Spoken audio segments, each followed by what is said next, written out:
Welcome to Neo Royal House of Pricey Cardboard, where there is a severe lack of penguins. We're back with episode 17 of Commander Gameplay. Me and Kelly are joined today by two very special guests. BT from BT Gamenight and Chain from Chains of Commander. Both channels will be linked in the description, so make sure to give them a look. This video was made possible with the support of our Patreons. If you would like to support the channel, there's a link in the description, but more importantly, make sure to subscribe. The deck I will be playing today is my partner deck, Vial Smasher and Bruse Tarl. This is a list I made from my old Kalia of the Vast deck, with the goal to cast my big angels, demons and dragons. Vial Smasher bring additional damage as value, and Bruse Tarl makes them even more deadlier. Kelly will be playing Kruphix, God of Horizon. We've been tweaking Kruphix a lot in the past few weeks, trying to bring him up to speed with our current playgroup. Kruphix was the second deck Kelly built and was in need of some love. The goal of the deck is to ramp into some big Eldrazi's creature to end the game. BT will be playing Golos, Tireless Pilgrim.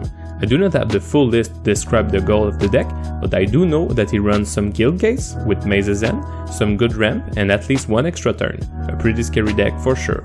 Last but not least, Chain decided to match Kelly's commander and bring out his own Kruphix. From his reaction, I do not believe he is running the Eldrazi's, and so he will probably try to ramp and rule the table with raw Simic control and value.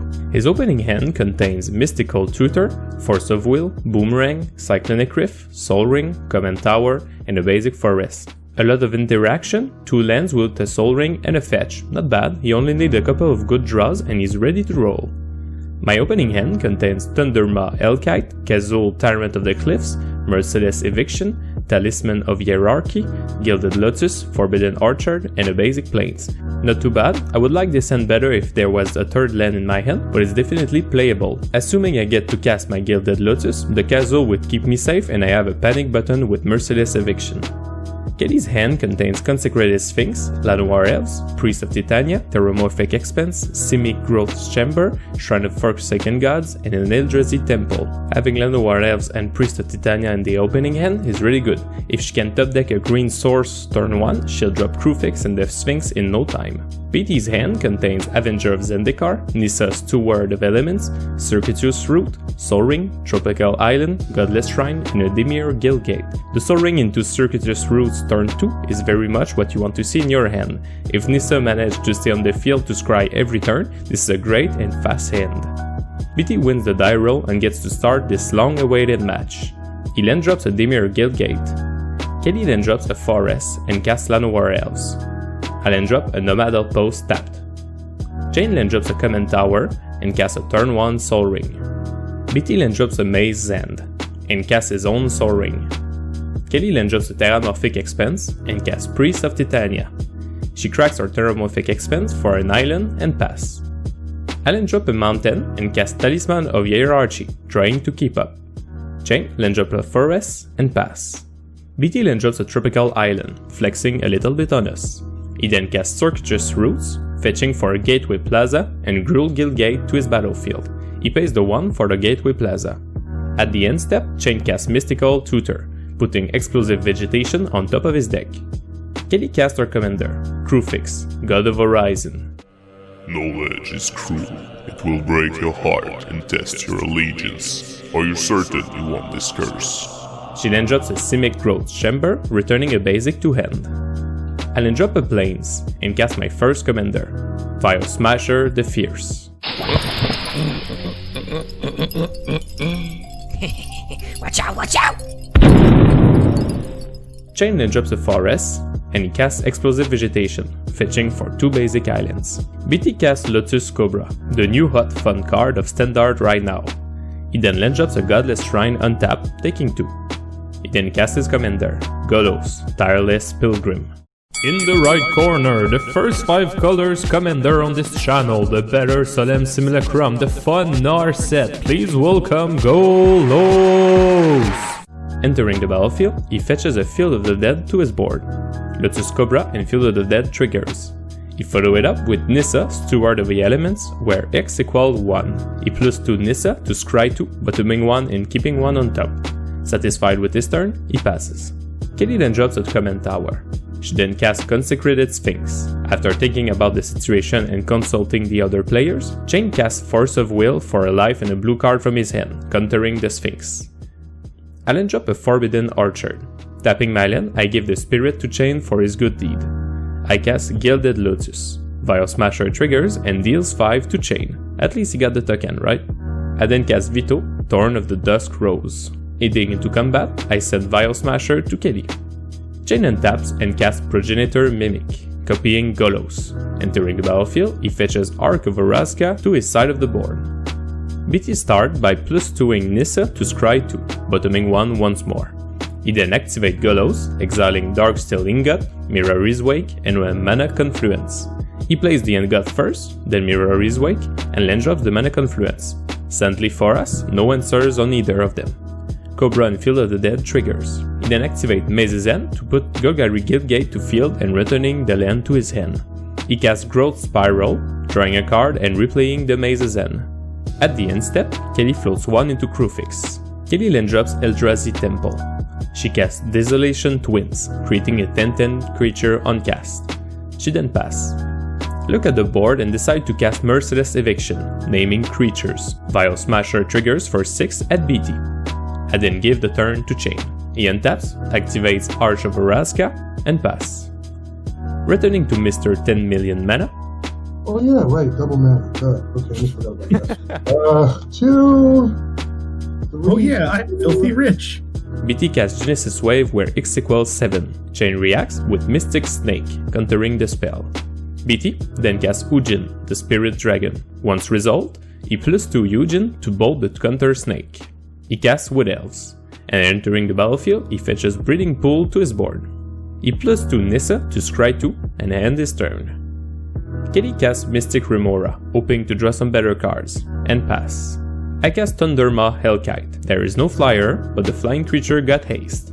Going to combat, I send the dragon to Nissa for 5. I then land drop Orzhov Basilica, returning a land to my hand, passing. Once more, Chain activate Arch of Orazca. I mean, Very good. it's not the kind of thing you want to play against people you haven't met yet. Oh no! And end his turn. BT +2 Nissa to scry 2, bottoming 1 as always. He then casts Etali, Primal Storm. He activates Maze's End for a Simic Guildgate on board, and follow it up by replaying the Maze's End. He gets a zombie for each landfall. He then casts Garruk, Wall Speaker. Mystic Remora triggers and BT actually pays the 4. He +1 Garruk to untap Maze's End and a Gruul Guildgate. He then +2 Ugin to deal me 3 damage. At BT's end step, Kelly floats mana into Kruphix. Another her upkeep, she pays for Mystic Remora before passing the turn. At Kelly's end step, I cycle my Savai Triumph to draw a card. I give the spirit from my orchard to Kelly. Going to my turn, I land drop a mountain. I cast my second commander, Bruse Tarl, Bulrish Herder. May your horns get lodged in Ildraz's bony face, ordinary brute! Entering the battlefield, I give double strike and lifelink to my dragon. Being the only one that does so, I go to combat. We talk a bit about which planeswalker I should hit, and realizing Ugin can ultimate next turn, I take my decision real fast. Tyrant goes to Ugin for 10 damage. During his turn, Chain overloads a Cyclonic Rift. Mystic Remora triggers and Kelly draws. BT flows 4 mana and the Rifts resolves. Before leaving the phase, BT activates the Maze's End and fetches Izzet Guildgate to the field, triggering Field of the Dead. Last time I'm gonna go for Izzet. Is it really a game? Izzet Guildgate. I don't know, is it? I don't know. What do you say, Izzet? I don't know what it is. No wonder we're losing. This man's a mad genius. BT rebuilds his board by casting Soul Ring, then Mirror's Wake. He follow it up with Bribery, targeting me. Since we're playing over webcam, I try to display the biggest and baddest creatures of my deck to BT. He picks Gisela, Blade of Gold Knight. He then recasts his general, Golos. Entering the battlefield, he fetches Orzhov Guildgate to his field, triggering Field of the Dead. He then drops Maze's End and passes. Kelly then drops a Temple of Forsaken Gods. She recasts her commander. And then the Mystic Remora. She casts Doubling Cube and pass. Since I'm bad at this game, I seem to have forgotten to bounce my mana rocks to hand. I assure you that it won't make much of a difference. I cast Queen Marchesa, becoming the Monarch. I then recast Vial Smasher, and land drop a Path of Ancestry tapped. At my end step, I draw for Monarch. Chain cast his own Consecrated Sphinx, and end his turn. BT starts his turn by activating the Maze's End for Azorius Guildgate. He then land drop Maze's End, and casts Nexus of Fate. Mystic Remora triggers and BT does not pay. This triggers Chains to draw 2 from his Sphinx. Chains then react by casting Blue Sun Zenith, where X equal 2, targeting Kelly. She draws 2 and Chains draws 4 from the Sphinx. Chain does not pay for Mystic Remora and Kelly draws, which gives him 2 more cards. Nexus then resolves after this draw party and shuffles back into the deck. BT recasts Garruk Wall Speaker. He does not pay for Mystic Remora and Kelly and Chain draw.